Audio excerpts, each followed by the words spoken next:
Alrighty, there we go. Sec. Okay, so Todd, take it away. Okay, well, everyone, thank you for coming tonight. For our discussion on William Friedkin, New Hollywood's Dark Horse, and there's a number of directors I'm sure could make the a case for this title. I will explain my reasoning on this one momentarily, which brings us to our next slide.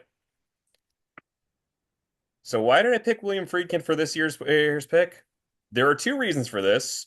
First, the lighter, more humorous reason. Some of you may remember last August I decided to do Mel Brooks for a subject. Mel Brooks, who at the time was 99 years old, and coming on the heels of our previously done David Lynch, there was the question of, is this program going to kill him? So I decided to make a gentleman's wager. If, after this program, universe forbid, something happened to Mel Brooks before next year's program, I would then agree to a limitation of I would only do directors who are already dead. Mel Brooks is still kicking, but I got to think at the time, okay, if I'm going to pick a director who's no longer with us, who do I want to pick? And the more I thought about it, William Friedkin was an interesting one because there is a period of time where in the 70s, this man was an honest to God superstar. He had two Oscar Titans brands going for him. And then it just, something happened with a film which had said people have come around on, but it absolutely kneecapped his career for years. Despite that, he kept working and he has had a career that is varying degrees of stop and start ever since. And honestly, going through them, there's a lot of genuinely interesting things going on here. Thematically, he's a man. The man has a he has some interesting fixations. He has a lot how to focus on what he refers to as like in groups and out groups, more in the idea of he's interested in kind of these more isolated social circles outside of mainstream society.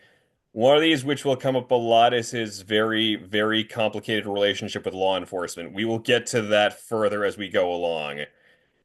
Interestingly, that is probably not the most controversial outgroup he developed an interest in. But again, we will get there soon enough. Next slide. I'd say it's a good time for the next slide, yes. Okay. But as all these stories go, we start at a beginning, which in this case, William Friedkin was also part of let's call them the Chicago set of filmmakers. We think Chicago filmmakers, people immediately think of, say, Michael Mann. They think of like John Hughes. God, I just completely brain blank for a second there. There are other names that immediately come up, which again keeps coming to my points of Friedkin keeps running in circles where he is not the name people immediately think of, but he is present in these areas.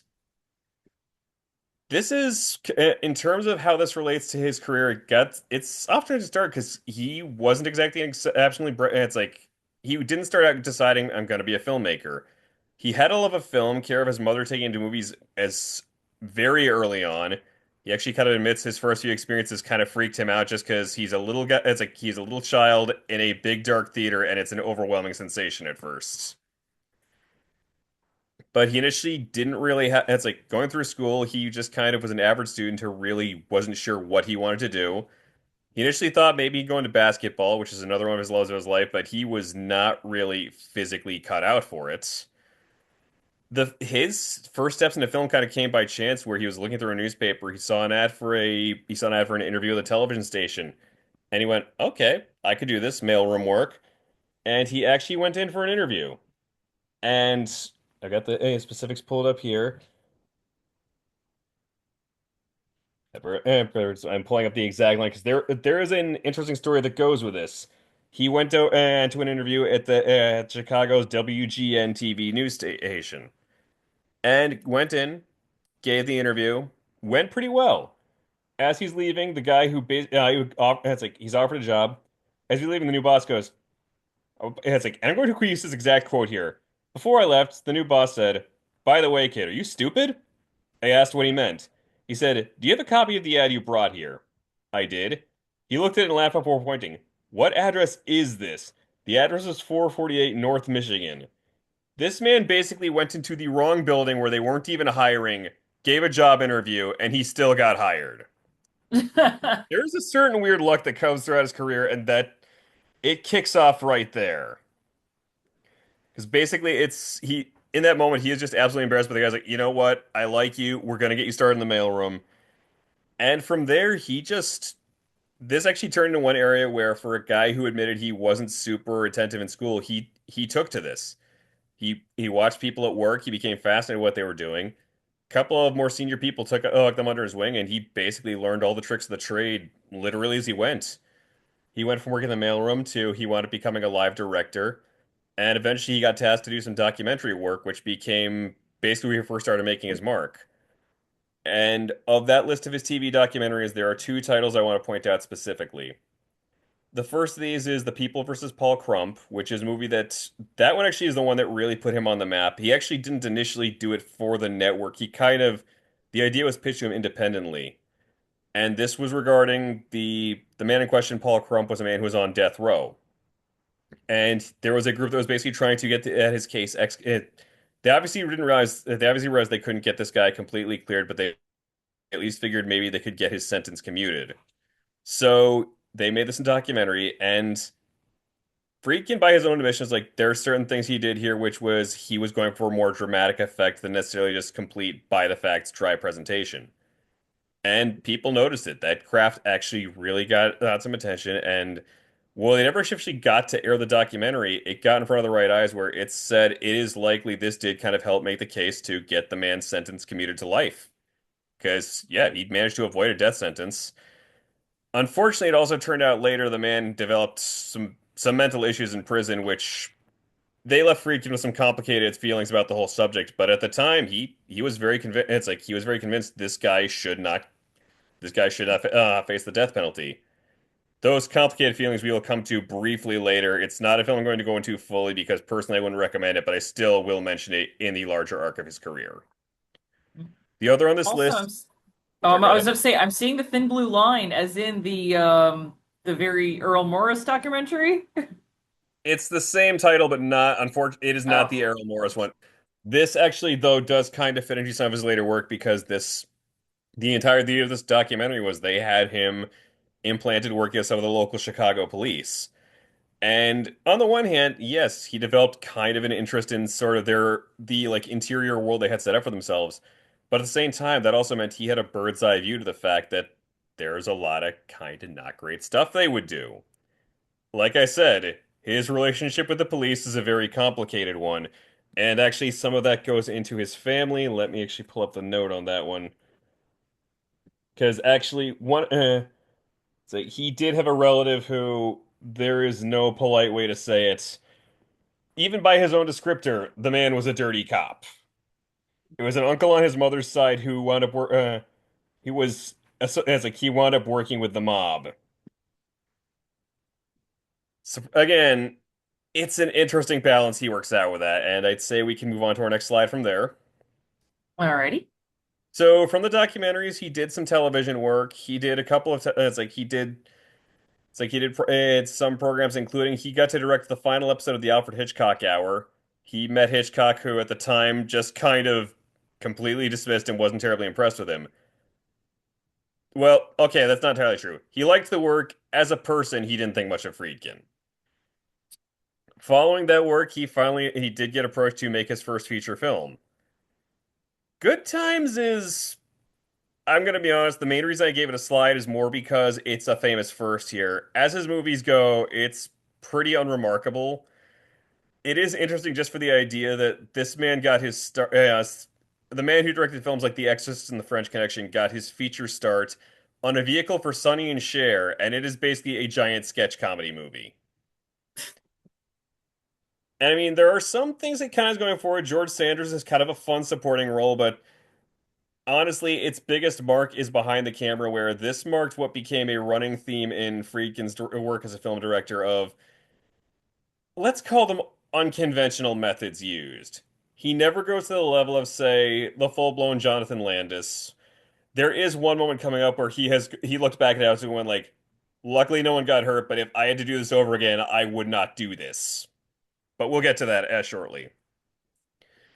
But this is one where, sorry, let's go back. Oh, sorry. But this is basically one where in this case, there were a couple times where they were pushing up a schedule, they were running behind, their budget was running out. So there were certain things that looked and went, okay, let's just do the better to ask forgiveness than permission. Most famously, there is a Wild West segment there where they basically snuck onto the Paramount lot, onto the Bonanza set, and just shot there and went, "We'll worry about it afterwards." The film came out and it was, as we stated here, definitely it was critically not well received.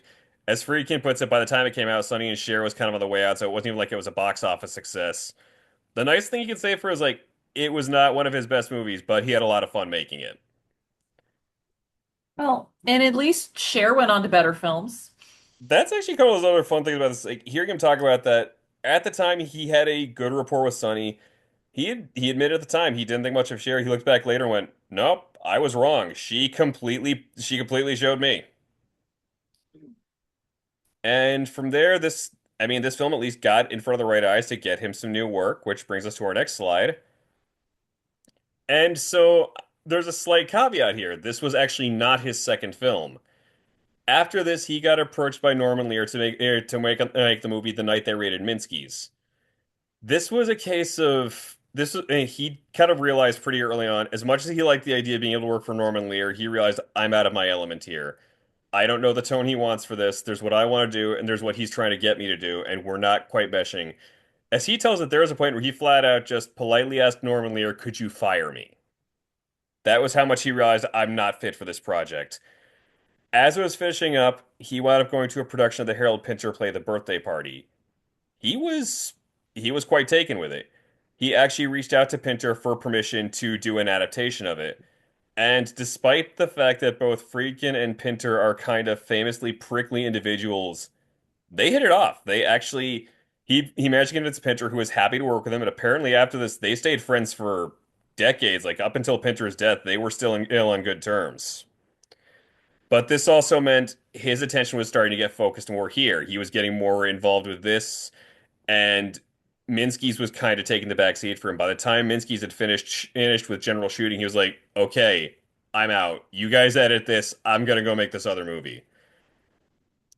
And I'm gonna be honest, I had never seen this one before. I was very pleasantly surprised. There's a fitting bookends to Friedkin where early on and late in his career he does stage adaptations of incredibly black comedies. And this is kind of the first time where it feels like he's really finding his voice. There are some moments in this that are actually, I would say it's worth seeking out, especially going off of Liz's earlier mention of Jaws. You get to see a very different side of Robert Shaw, who was an actor who frequently got taught to play heavies. In this, he is this very nervous, put upon piano player who you get the sense there's something in his past that he's not talking about. Suddenly, two men show up who apparently know him from this past, and they are just needling him over it over and over. The whole thing culminates in the most spoiler-free terms possible, a total mental breakdown. But the way it's done is impressive. And again, this got him some good critical reviews, which at the time he hadn't quite had. It still wasn't a big success, but I mean, people were starting to notice, okay, there's genuine talent here. Which brings us to his next project. So Friedkin was continuing to adapt stage plays. This also marks his first real foray into controversy when he decided to adapt the Mark Crowley play The Boys in the Band. For anybody who's not familiar with this one, this is a play about a group of homosexual men who they all gathered for a party one night. It's one friend's birthday party. I know, also a weird coincidence. And in this case, it turns into a lot of butting heads, especially when one of the guys has a straight friend show up who has no idea about this man's sexuality. He has kind of becomes the odd man out, and there is a lot of tension over this, partially because the friend is like the individual who's straight friend show up again. His friend doesn't know he's gay, and he is trying to keep that on the down low. And some of his friends are kind of like, okay, fine. Others are actively trying to push this. There's a big theme of self-loathing that plays throughout a lot of this play. It's been a source of some criticism, and I get why. It's also one where there's also some moments of some of these guys who are they're at peace with who they are. It's just yeah, the final act especially has a moment of just it is a moment that's rough to watch in 2026 of just going, you're going to have to accept who you are, and it's not presented as an empowering moment. You're just going to keep wallowing in your own misery until you finally own up to this. And we'll be coming back to this one because this does touch on a later subject here, but this is another of this got some good reviews. There's actually between this and the birthday party, Friedkin does develop a good rapport for being a director who can take a stage play and actually really branch it out into the film medium. Not every director is as lucky as this. Liz, I'm sure you know the ex immediate example I'm thinking of, a fairly recent one. Tom Hooper? I Oh. was actually going to say a Darren Aronofsky, but Hooper also. Yeah, oh yeah. Well, I'm still angry at Tom Hooper for what he did to Les Miserables. So, But yeah, I mean, we both agreed at the time, like The Whale, as well as watching it, you can tell it was made for the stage because he's really kind of limited in how he shoots it. yeah. Actually, just before we move on, I want to say a good example of a play that was a film that was recently adapted from a play, and it the adaptation is one where even though it's a closed room play, it feels really dynamic. Regina King's One Night in Miami. Good point. Yeah. Yeah, this one it mostly stays pretty closed room. Like puts some additional like establishing shots, but he also figures out how to branch it out in other ways through some of the camera work, through just again going through other parts of this guy's apartment, going, okay, we can let this breathe a little more. I'd say it's if you're to ask me which, I feel like this has the bigger spot in film history. I would still say I think the birthday party is the stronger showing, but there is still stuff to seek this movie out for. Especially because for a movie made in 1970, it did have some criticisms, but it was still seen as relatively forward thinking as the mainstream depictions of homosexuality went. So, moving on. All right, here we go. And here's the moment when he finally hits the ground running. And this is also probably where his interesting relationship with law enforcement also really kicks in fully. So, The French Connection was a book that had been kind of going around. And again, it was presented as this factual account of a massive narcotics bust. Friedkin managed to get the rights to this, and there is a whole curious side story about the fact that there was a brief time during production where the rights lapsed. They managed to get the rights back. It basically turned into, I'm going to make the Simpson joke here. These rights were written on a cocktail napkin. I will say this, if you can find a copy of his memoirs, there's a lot of interesting stories here. Part of me wanted to include all of them, but I couldn't justify doing that. There is one other I'm definitely going to be quoting word for word here, but otherwise. But in this case, this was his biggest shoot to date. It was also one of his more chaotic. Right off the bat, casting was an uphill slog. Credit where it's due, one of the two leads came to him. Well, of the three major lead roles, Roy Scheider came to him easily. For it's like Fernando Rey was a weird one because there was somebody he wanted for it. He didn't know the man by name. He knew the role had seen him in previously. He talked to another guy, and they thought they were both talking about the same guy, and it turned out they were not. But Fernando Rey was kind of a look, we can't just send him away at this point. We've spent the money to fly him out here. We're gonna make the most of this. And credit where it's due. As the film's antagonist, he does have a good presence. It's this very kind of subtle, I don't want to say, I feel like jerk is just too reductive, but there is kind of a smugness there that plays well at several moments. Then we have the lead role. Gene Hackman as Popeye Doyle it was a slog getting him, it was a slog keeping him. He famously hated the character of Popeye Doyle, and it made a strain for him in playing this because he could not get into playing this person who he absolutely despised, and I get Gene's reasons. He's bigoted, he often abuses his power, which granted from all reports that was not completely off the table for what the real life police officer he was based on was like. Interestingly, again, this was a guy that Friedkin did develop something of a friendship and a rapport with. But yeah, no, he also doesn't really try to lionize him in this film. I'll leave it at that, but Friedkin eventually kind of realized I can channel Hackman's hatred for this character and to an extent Hackman's hatred for me into getting the anger I want out of this performance.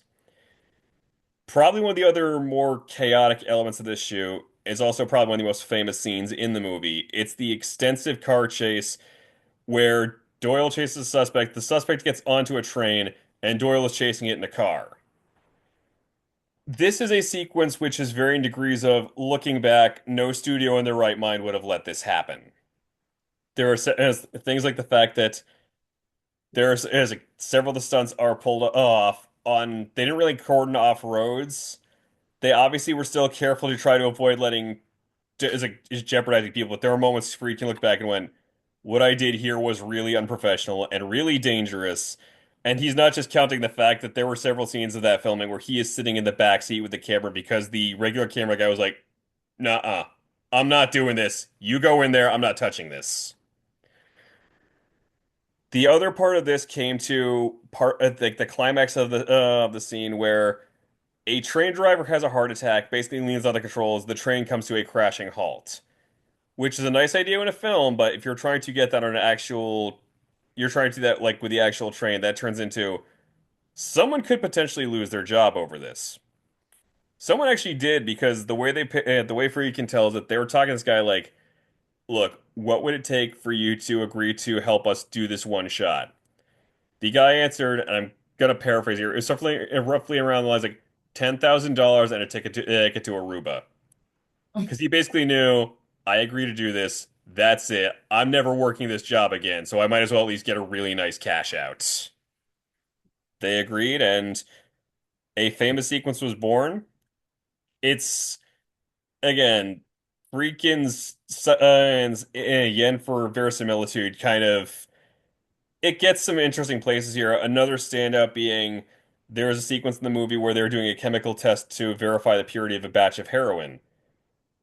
Ever the stickler for realism, he managed to use those police connections to secure a real amount of heroin that they performed this test with to get the edit to look right. And no, nobody used that heroin afterwards. It was purely just for the film shot. And again, this marked the first time Friedkin managed to get all the pieces in order. He had a commercial hit that was also a massive critical hit. It cleaned up at the Oscars, which I think this is part of where I really kind of started settling into the idea of the dark horse case of this was a guy that came out of the gates after the first couple films. He came out of the gates swinging. He got a Best Picture, Best Director, and then his career just kind of goes in a whole other weird direction where it's like we see some of the other new Hollywood directors: George Lucas, Steven Spielberg, Francis Ford Coppola, Robert Altman. Friedkin's name does not come up in up on those lists quite as frequently, despite the fact that yeah, he had some genuine heavies to his he's going for him. It just well, we'll get to that soon enough. Going off the success of the French Connection, there was a question of where do we go next? Now, before we get to that, I'm going to rewind the clock slightly. Going off of his earlier films, alongside Norman Lear, there was another kind of influential comedy person that approached Friedkin at one point. That man was one Blake Sellers. And when this first got a pitch to him, it was Blake Sellers wants me to make a movie for him. Obviously, Freak was like, "Okay, this is one of the guys. I will happily do this." But he wanted to see the script first. So the script in question was going to be a film tie-in for the TV series Peter Gunn. He read the script over. He went to go speak with Blake about it, and he was like, "I'm sorry. I would love to work for you, but this script isn't good."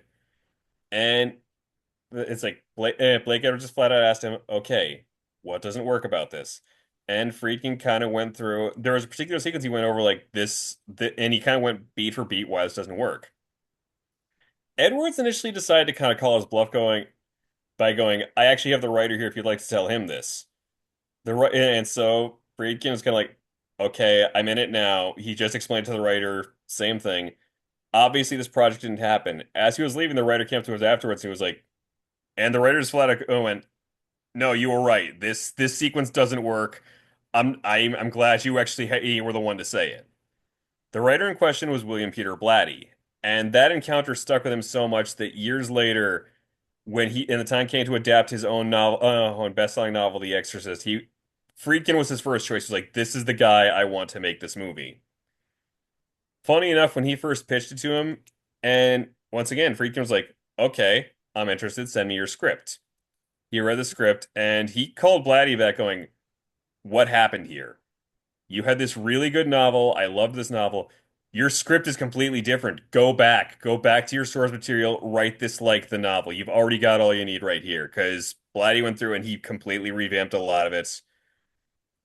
And so and from there they were as they're off to the races. This is another where, again, and it was like this was a production that it wasn't as rough around the edges of the French Connection, but there are definitely some weird bumps along the way. As fun facts go, there was at least one bit of casting they changed at the last minute. Stacy Keach was all signed on for the Damien Karras role. Right up until it's like, and at the last second, Friedkin met with Jason Miller and kind of went, okay, change of plans. This is the guy. This is the guy we want. I know he signed Keach. I know he's got a buyout. Pay him. I'll make this up to you. From there, the more controversial side of Friedkin does come up in two other ways in this shoe. One is there were a couple of, again, let's call them less than conventional methods he used to get authentic reactions. First, these was to get genuine scared reactions out of people. He would keep loaded firearms on the set loaded with blanks. There was actually a great story on a behind the scenes documentary they did back at the 25th anniversary called Fear of God. One of the studio hands at the time basically talking about like again some of how the cast members reacted. Some were justifiably very angry about that. Ellen Burstyn got injured doing one stunt, and she was furious with him for a while after that.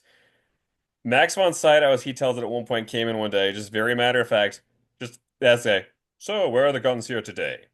Guy proceeded to go like, okay, there's like a shotgun over there, there's a revolver over there. It was a hectic shoot. Probably one of the other infamous stories about this involved one of the and it's like the actor, well, not officially an actor, William O'Malley, who got cast as playing a priest in the movie. He is the priest at the end after Jason Miller has thrown himself out the window. He's performing the last rites, and he's not getting quite the emotional reaction he wanted out of it. They go through several takes. It's late at night. Everyone's cold. Everyone's tired. Friedkin just finally does something, hits someone where he looks at the guys, do you trust me? And after he says yes, he proceeds to slap the man. Immediately goes, okay, and action. In this moment, he kind of plays that moment shocked. After, as soon as they call cut, Friedkin rushes over and like, "Are you okay? Are you?" And it's that weird thing, like it's not out of anger, it's not out of malice, but it's still an idea of like you crossed a line for a really weird reason, and you seem to recognize you did so because as soon as it's over, you're like, "Okay, are you good? I am so sorry about that." This kind of becomes a weird thread throughout his career where it's like he'll have moments where it's a questionable decision. He'll recognize afterwards, like, I was over a line. He doesn't make excuses for a lot of it. He does kind of acknowledge, like, yeah, the slaps happened a couple of times and it got the result, but I probably shouldn't have done it. Coming off the heels of the French Connection, this was another, it seemed like this came out of the gate looking like a strong Oscar contender. We had there was like best picture nomination, best director, best three out of four acting nominations this had categories in. I running the numbers, I think this might it's like the one other horror film that might potentially match at this point might be Sinners in just in terms of the sheer spread. Well, I mean, Sinners is the most nominated film in Academy Award history as of right now. So, And yeah, I feel like Sinners might have actually had the better nomination to win ratio for all the nominations this got. The only two it won were Best Adapted Screenplay and Best Sound. And there was a question at the time of was there some pushback, less for the idea of a bias against horror and more just some of the subject matter within the film. I mean, for anybody who has seen it, there is a lot of really profane language. There are some genuinely disturbing sequences in it. Interestingly, for as much as there's all the stories about like people passing out in the theater, throwing up, it's not the moment a lot of people would expect. It's not anything like the infamous crucifix scene. It's not the head turning.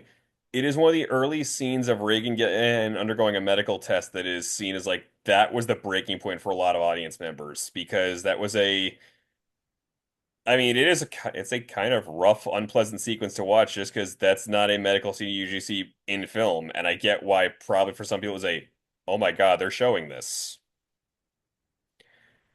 Yeah, between the French Connection and this.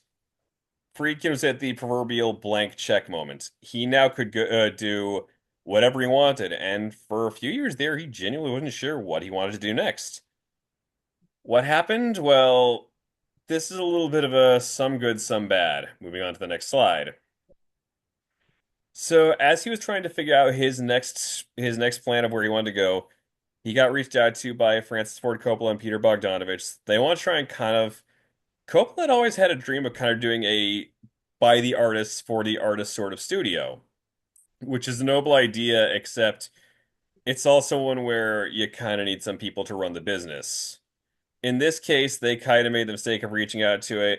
They got contacted by a financial backer, a man named Charles Bloodhorn. Bloodhorn had a very, you could call it pragmatic stance about this. So long as your films make a profit, I don't care what you make them about. I go nuts. It's like so long as you're keeping within your budget, you get the film made. You can make this be about the most weird thing possible. So long as people are going to see it, you've got my support. And so, again, Bogdanovich and Coppola had their projects. Coppola had the conversation for a famous example. Friedkin eventually locked into an idea, and this also was what was supposed to be the beginning of a lucrative contract with Universal. He was going to do his own revision of the George Clouzot novel, The Wages of Fear. This already had a 50s film which was very well received, so there's kind of a risk factor here. With Sorcerer, he kind of took it in a bit of a different direction, and one of the things where he kind of recognizes, looking back, I got cocky. One of the features he kind of wanted to put into this is, and I think the best way I can describe this, for anybody who's not familiar with the story, this basically involved the idea of four men hauling nitroglycerin. In this case, it's these are four men who are presented early on in this film as people without a country. You have Roy Scheider as a guy who was part of it was a small-time crooks operation that wound up robbing a mobster. One of the other guys is a terrorist who was they were part of a bombing operation in Jerusalem where the rest of his cell got either arrested or killed and he went on the run. A third guy is a hitman. A fourth guy he was a financier who got involved in a financial crime. His company's going down. His father kills himself in the first 10 minutes and he basically realized like, okay, I can't do this. I cannot face this justice. They have all gone on the lam in their separate ways, and they've all wound up in this fictional South American country, which is being overseen by this oil concern. The oil company has hit an issue where one of their wells is on fire. They can't simply put it out. They need dynamite to properly take care of this blaze. The only dynamite they have is wildly unstable. The slightest rock at the wrong way, and this thing will go sky high. So this is a high risk job. Each of these guys looks at it as this is a high risk, high reward job. I agree to do this. I might be able to buy my way out of what is essentially a purgatory country and maybe get my life back on track. So these four strangers are now basically gambling their lives on hauling this stuff. Th this was a this to say the shoot was chaotic is again putting it mildly. They had issues with getting the explosives to look authentic. Friedkin wanted to use actual dynamite at points. There is a sequence in this film which, in the finished film, looks stunning. And it's actually the image you're seeing depicted on the poster here, where it's them calling the van over a raging river on an unstable rope bridge. The first place they wanted to film it, drought. They couldn't actually get a raging river.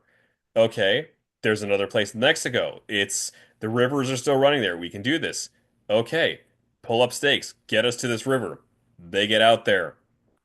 And by the time they get out there, the rivers are running low. Once again, they are stymied. It eventually gets to the point where they have to manually create this flooding river just because they can relocate again. This is how they have to do it. At the time the film came out, this was seen as a big mistake. It was a critical failure. It's like no one went to see it, and this actually goes to what some would argue was one of the other big career mistakes of Friedkin's career. So that alliance he was in with Bogdanovich and Coppola. Coppola brought in a friend of his with a movie he wanted to fund. Some of you may be able to guess where this is going by the year Sorcerer came out. It's like, this guy's got a project. I think this could really be something. He wants to know if we could help fund this. Coppola, of course, was on board. Bogdanovich was interested. Friedkin didn't really think the idea was really gonna take off. Todd, can I guess what the movie is? Proceed. Is it Heaven's Gate? Nope. Think Okay, I was wrong. successful. Um, oh, I don't know. So here's the real insult to injury. Friedkin declined to fund Star Wars. Oh no. So, and that could have been like, again, that could have opened a lot of doors for him. but he didn't think it was going to work. He didn't really think it was going to work. So instead, he puts all his chips on Sorcerer, and not only does he miss out on funding Star Wars, by the time Sorcerer comes out, Star Wars has really kind of changed the face of film. Like before this, Friedkin had one of the proto blockbusters in The Exorcist. Jaws and Star Wars have now changed what's going to be the things that are really putting butts in seats. So, coming off of this big raucous space adventure, people don't really want to see this dark, dour thriller about four ultimately unlikable guys who are basically risking their necks just to be able to try to get something close to a reasonable way to live again. Of course, taken out of the shadow of Star Wars, people kind of came back to this years later and went like, no, this is a really good movie.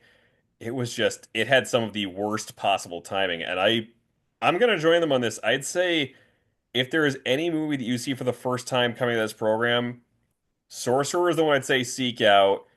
It is a really well done thriller, and as a nice bonus on top of this, it has a phenomenal Tangerine Dream score going for it. Heck yeah. All right. And So Todd, I am going to so, warn you, it is 7:15 right now. well, the good news is a lot of the next parts of the timeline we're going to be through kind of quickly.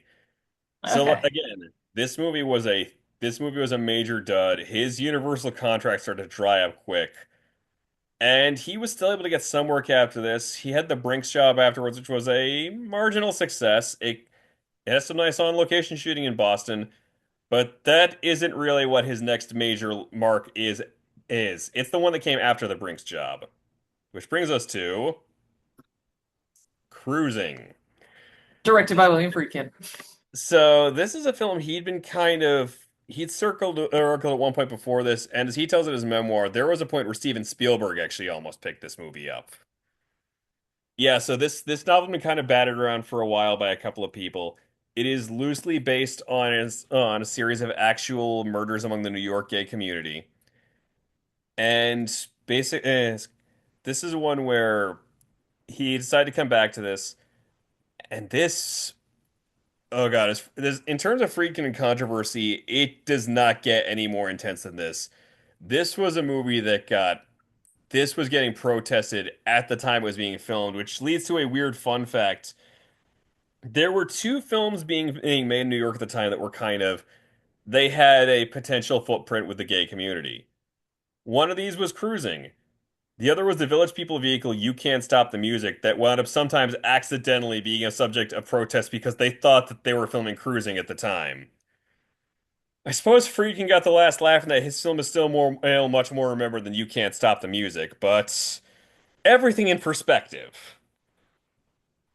And this is one where, okay, so this kind of part of why this came back to him was as a weird fun fact when there was somebody who he had worked with on the set of The Exorcist who I think in the shortest terms possible, I will say, was arrested and implicated in some of the murders of gay men going on at the time.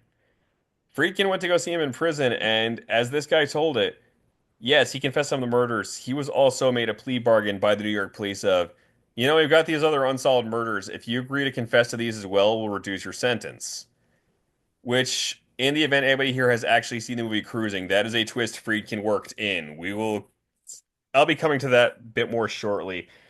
There is one story from this which I did want to mention here.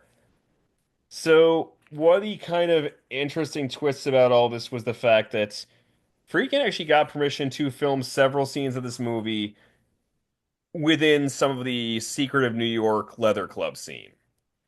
And this was another case of he had to call in some sketchy favors because a lot of these were owned by mobsters. But he did get the permission to show up at one of them. And basically, as they told it to him, this was okay, you can go in there, you can scout this out, you can ask them permission. But here's the rules. You go in there, you come correct. You follow their dress code, you follow their rules on this. You do not make a scene. So he agreed, and it's like the night he agreed to go there, simply put, and in the most work safe terms, it was jockstrap night, which meant he basically had to, is like, in order for him and his crew to attend, it was they had to match the dress code. So as he puts it, he is sitting there in this club in his shoes, socks, and jockstrap, just watching all of this stuff going on. I will not quote the specifics of what he is saying here, But there is one moment at the end of the story where he, as he puts it, it's like, among the men were a few I knew, lawyers or stockbrokers by day. Several were married. Everything was done openly, but outsiders weren't welcome.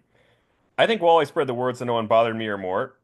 Either that or we were just the ugliest guys in the room. We stayed for a couple of hours and had drinks while trying to appear casual.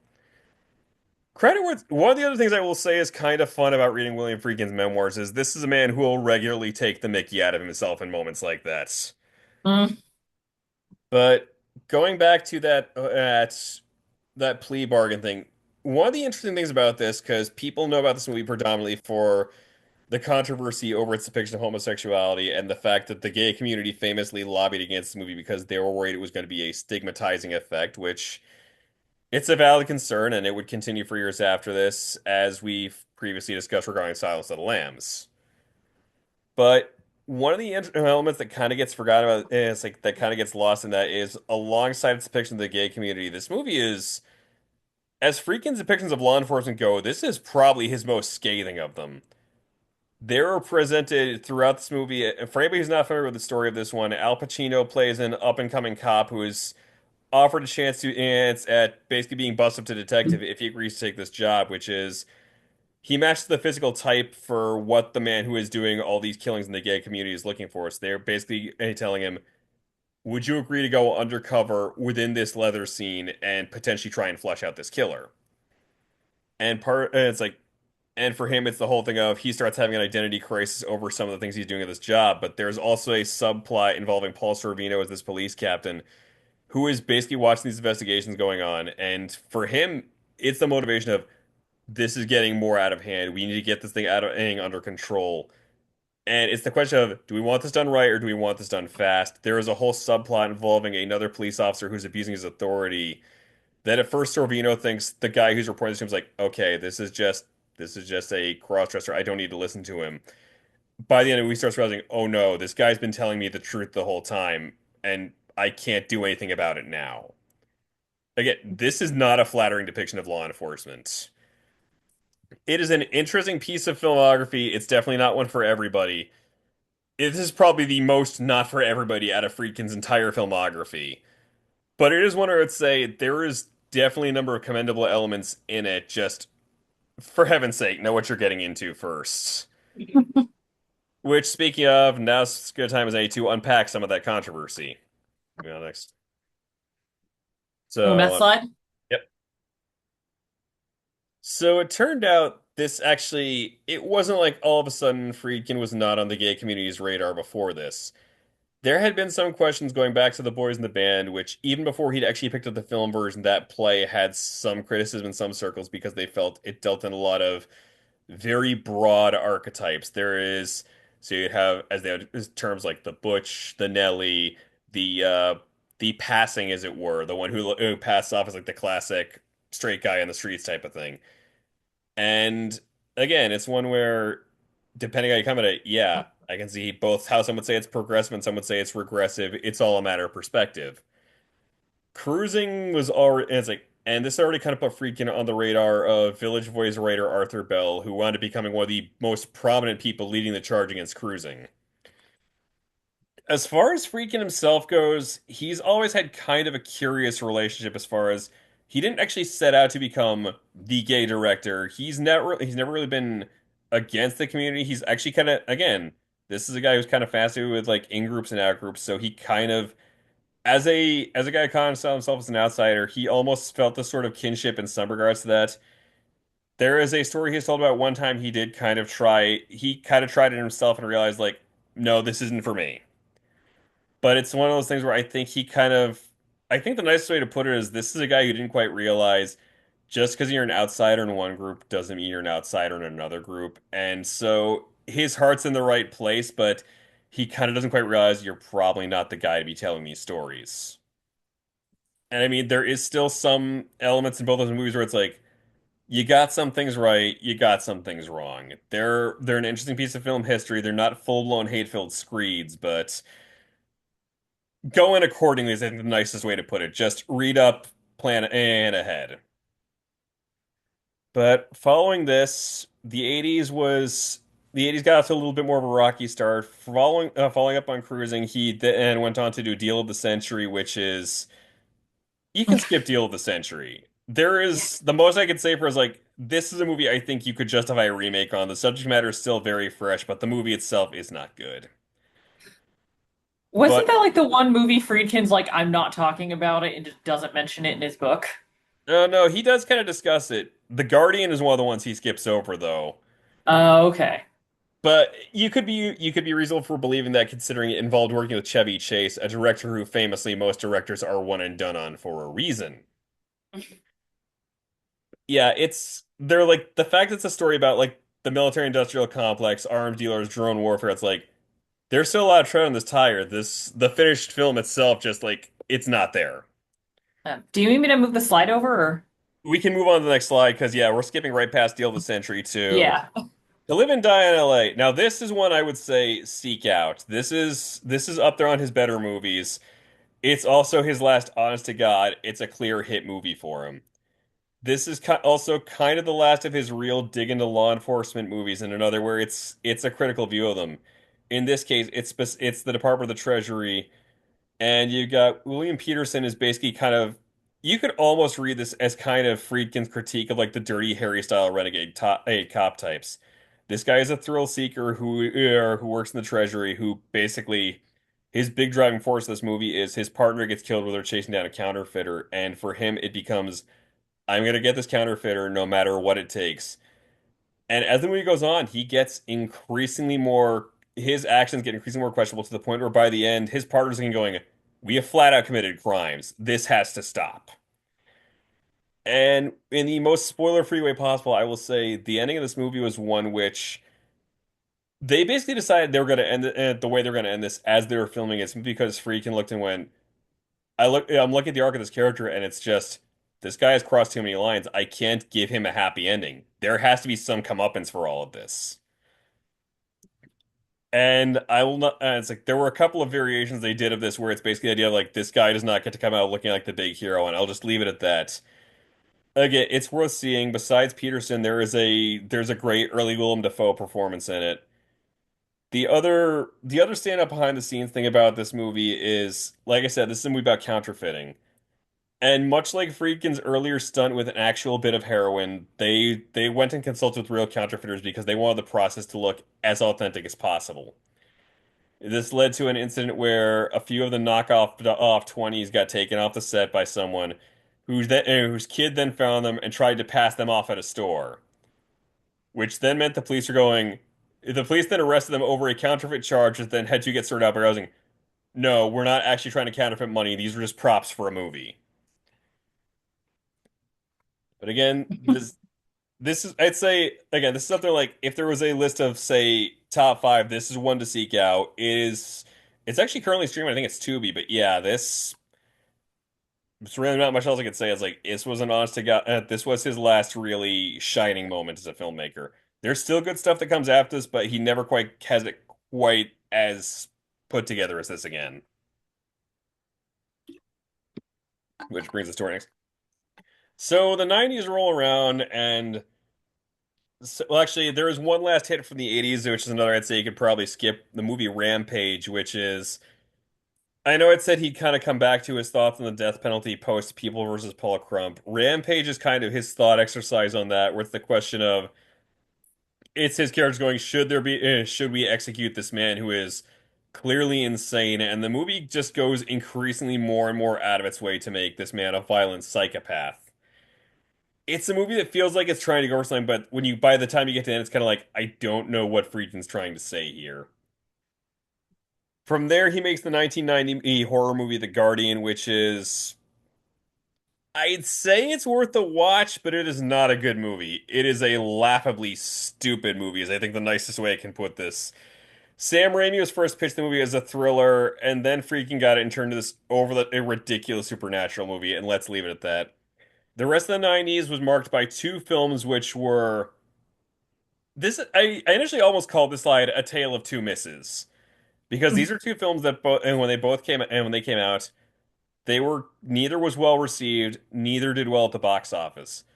But the difference is one of these movies got a comeback. The other did not. Having seen them both, I can safely say the comeback is deserved, the miss much more so. Blue Chips, I'll say this, I am a personally, as sports movies go, I'm an agnostic. I recognize the craft, but it's not a genre I really go out of the way for. This one kind of went into going, okay, it's a basketball movie. Friedkin himself is pretty passionate about basketball. Let's see what he does. It starts off looking like it's going to be your kind of underdog team story. It very quickly turns into a morality play because the entire upshot of this film is Nick Nolte is this frustrated coach who's trying to get one last good team put together. He begrudgingly does something which is seen as verboten in the college circuit. He essentially starts buying these people. He starts making them he starts making them financial offers to get them to play for his team, which again, that is not something you do in that field. And it becomes this question for him of how much am I willing to compromise just to win? At the time it came out, the film was not well received. I do wonder how much of that was people were expecting it to be more of like your classic underdog story as opposed to this essentially the story of a coach who's questioning, am I going to sell my soul for this? And people kind of come back to over the years, like by the time its 25th anniversary rolled around, there were people going, no, this is actually like one of the best sports movies, hands down. In general, like in the field in general, this is a really good film. And I mean, I will say it's got some, I won't say it's like an absolutely perfect movie. As you'll see from that poster, this is another in the weird period of let's let Shaq act. But I had no idea he had another movie besides that Genie movie. this was actually kind of one of their first attempts, and honestly, it's at least one that knows how to use Shaq in a performance. And really, it's more like you're watching for people like Nick Nolte, Mary McDonnell, Ed O'Neill. Like I'd say it's at least worth a watch, which sadly is more than I can say for Jade. Jade was one I kind of wanted to give a chance to, like, okay, maybe there is something here that maybe I can find something here. It is a confusing, unwieldy mess of a movie. I have seen good work from all three leads before this. Like, okay, I've at least seen okay work from Fiorentino. I've seen good work from David Caruso. I've seen good work from Chaz Palminteri. They do not mesh well at all in this. This was kind of that same period post Basic Instinct of Joe Esterhaaz that gave us Showgirls. So I know the popular story is Friedkin rewrote most of this, but I do wonder how much this might also be on how much this blood's on Esterhaaz's hands. The nice thing I'd say for this is like Friedkin still kind of things go looks at the goes. I still think I did it. Yeah, I still like the finished product of this, but he even recognizes like, yeah, no, a miss is a miss. You can't help that.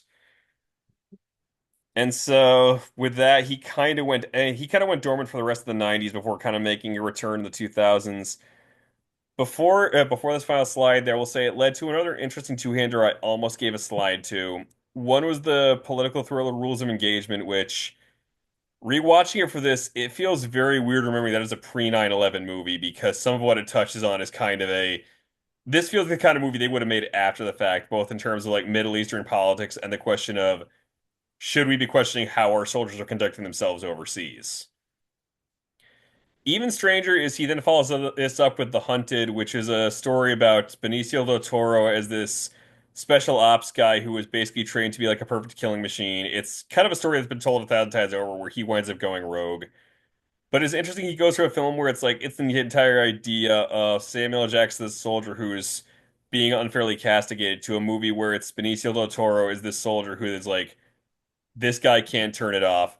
We've created a monster. It's two sides of the same coin. I just wish either of the films were better. Like Rules of Engagement is probably the more passable, but The Hunted is kind of it's a waste of some good performers. Fortunately, Ye- Freakin still had a little more juice left in the tank with the final two feature films he had on deck, which I brings was us about to to say, it should be a crime to waste Benicio del Toro. I mean, he is trying, but he just has nothing really. His character's kind of all over the place in it.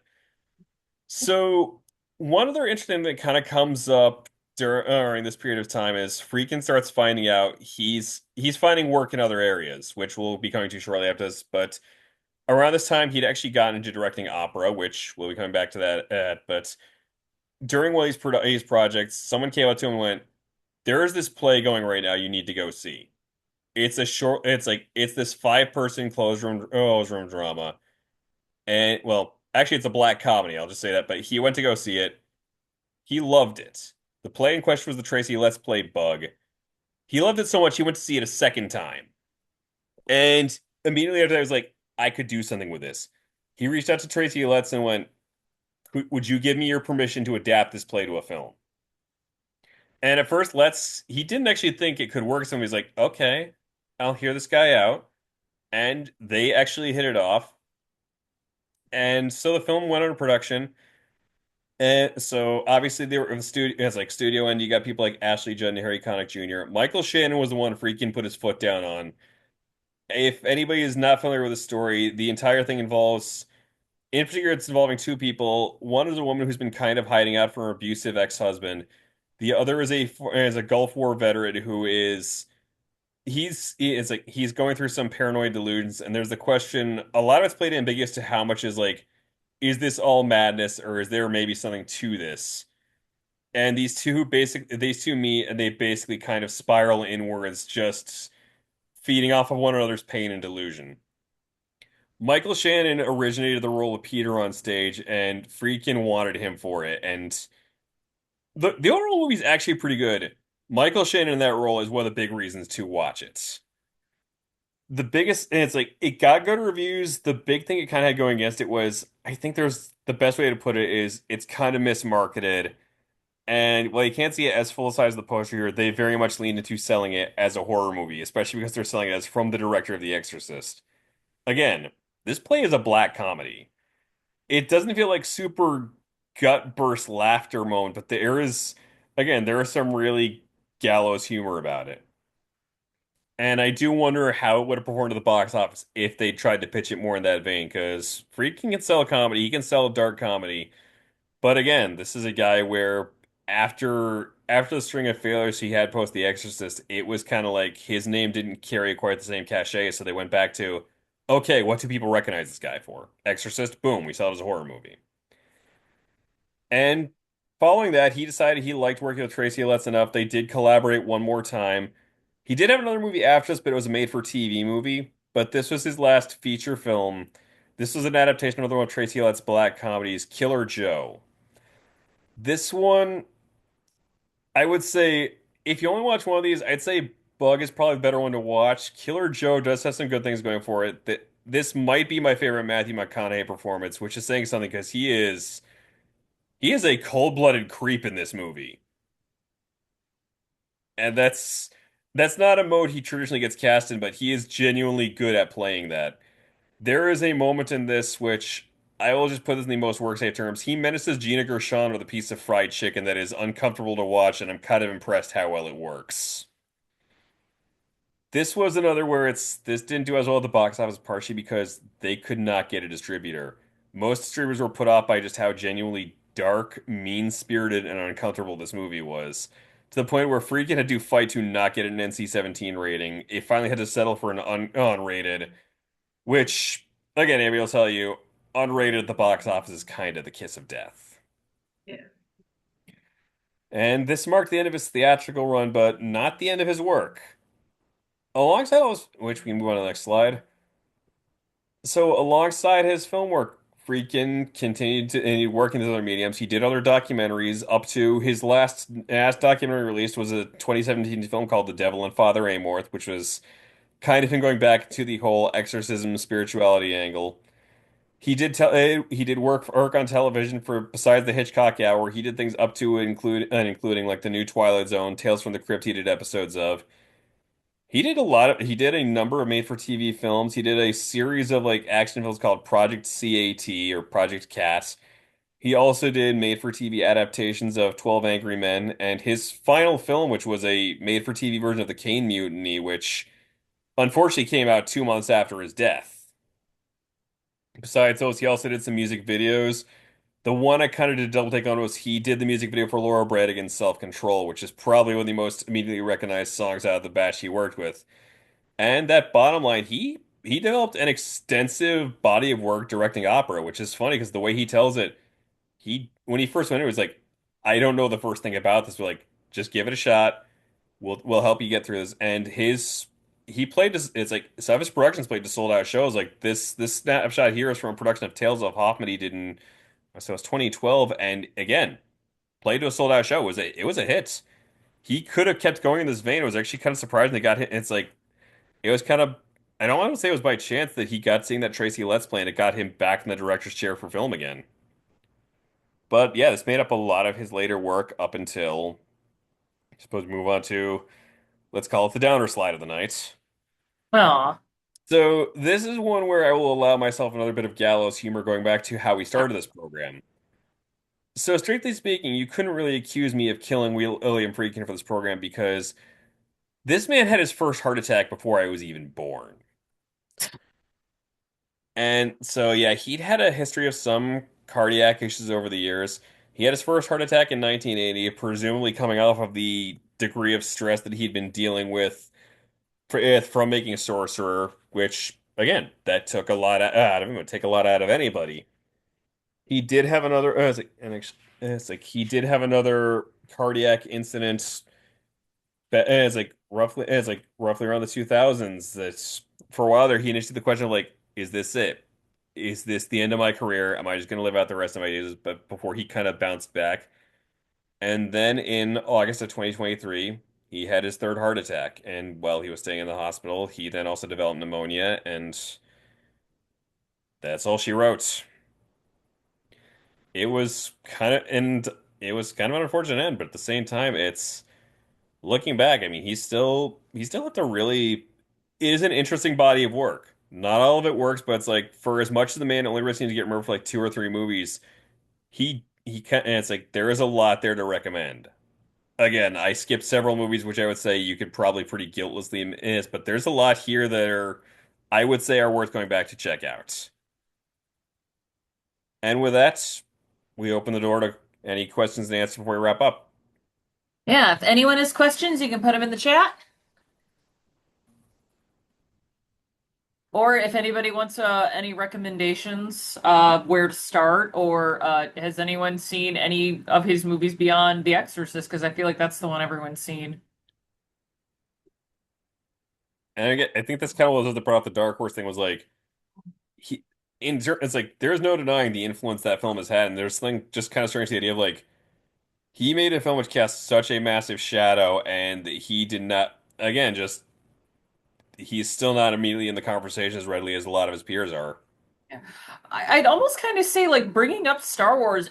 Do you think it's an apt comparison to compare him to George Lucas, i.e., these guys who made a movie that was so big, that was such a big cultural touchstone, they never really got out from under it. I mean, Friedkin, I think, did it better than Lucas, but it almost seems like the success of those of like The Exorcist became a bit of an albatross for him. A little bit, although I'm gonna be honest, I feel like it was the failure of Sorcerer that probably hit him harder. Okay, I mean, but 'Cause yeah, like Lucas just could never get away from Star Wars. And I mean, it's like again, you look at their later arcs. Lucas kind of led to things like Radioland Murders, Howard the Duck. Friedkin at least had stuff like To Live and Die in L.A. And Mhm. for all its controversy, Cruising at least does have its defenders. Yeah, no, I was going to say like Friedkin's also a much better director than George Lucas. I mean, I'm sure I'm probably gonna take some heat for this, but yeah, I would say pound for pound. And again, Lucas does great collaborations. There's no denying that. He's a brilliant idea man, but I feel like Friedkin can get more of the voice in the finished film. Just yeah, there's stretches there you could probably skip. But like again, The Birthday Party, The French Connection, The Exorcist, To Live and Die in LA, Sorcerer, all worth checking out. Well, if nobody has any questions with that, we will bid you good night and we'll see you next month. It's actually going to be 1 week later. It's going to be later in September, as we will not be here the second Monday of September. We'll be out of town, but we will see you as we discuss found footage before the Blair Witch Project. Till then. Good night.